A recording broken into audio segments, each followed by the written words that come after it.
Post-truth politics has changed the political world that we all live in. But what exactly is post-truth politics? And how is it affecting you as a voter? Let's find out in this short introductory explainer. The term post-truth politics first burst into public consciousness in 2016, hard on the heels of the UK Brexit referendum and the 58th American presidential campaign, which was won by President Donald Trump. Both campaigns were viewed as powerful examples of post-truth politics, because their campaigns had run on emotions and stories far more than facts. And that's what post-truth politics is really, an approach where emotion are simply valued way more than facts. It is exactly why post-truth became the Oxford Dictionary's 2016 Word of the Year. A well-known post-truth concept is the idea of alternative facts.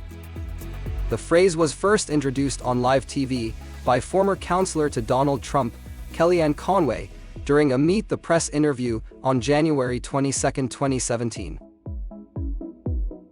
Conway used the phrase to defend herself, after claiming that the size of the crowd at President Trump's inauguration event was bigger than it actually was.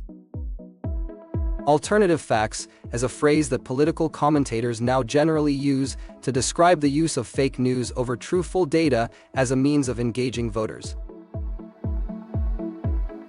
2017 wasn't just the year of alternative facts, it was also the year that a political consulting firm named Cambridge Analytica made headlines across the world.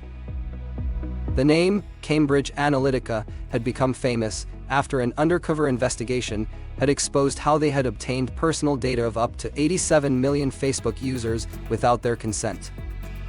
The company had then used the data to micro-target voters as part of Donald Trump's presidential campaign in 2016. Obtaining this user data had allowed Cambridge Analytica to micro-target voters using highly emotional, personalized content. The approach they used profiled voters on measures such as neuroticism and other personality traits. The use of emotions and post-truth appeals by Cambridge Analytica was actually extremely effective. During an undercover investigation, Managing Director of Cambridge Analytica, Mark Turnbull, said the following words: "Our job is to drop the bucket further down the well than anybody else to understand what are those really deep-seated underlying fears and concerns. There is no good fighting an election campaign on the facts, because actually it's all about emotion." Many academic studies now mirror this exact sentiment, that emotions really are more powerful in reaching voters.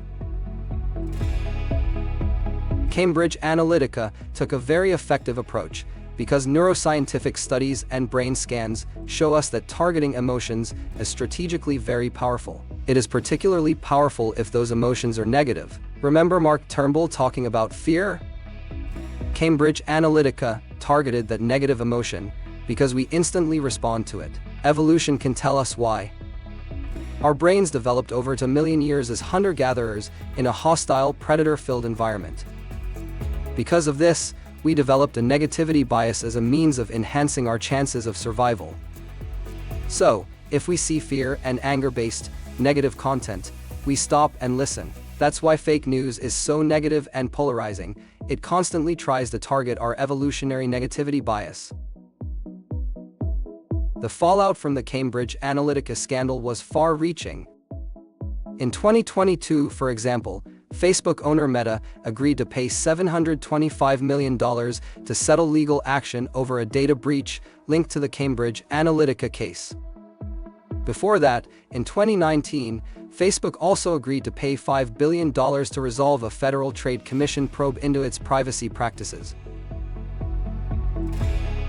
Cambridge Analytica may have shut down, but the effects of their 2016 US presidential campaign transformed elections. These days, elections rely on the heavy targeting of emotions, the use of alternative facts, and a constant targeting fear and anger. Generative AI and social media technologies have made the emotional reach of these new post-truth campaigns so much more effective. We can now be routinely micro-targeted using our gender, where we live, our hobbies, interests, professions, or even our favorite sports teams. Micro-targeting is often so subtle that we don't know that it is influencing us, which is why it is ultimately so powerful. Interested in finding out more about fake news, alternative realities, and post-truth politics? Check out the book Post-Truth Politics: A Brave New World today. It provides a cutting-edge, scientifically informed account of our new political world. You'll find compelling interviews with leading industry experts, an AI video series, and an empowering explanation of how we, as voters, are being targeted with post-truth appeals every single day.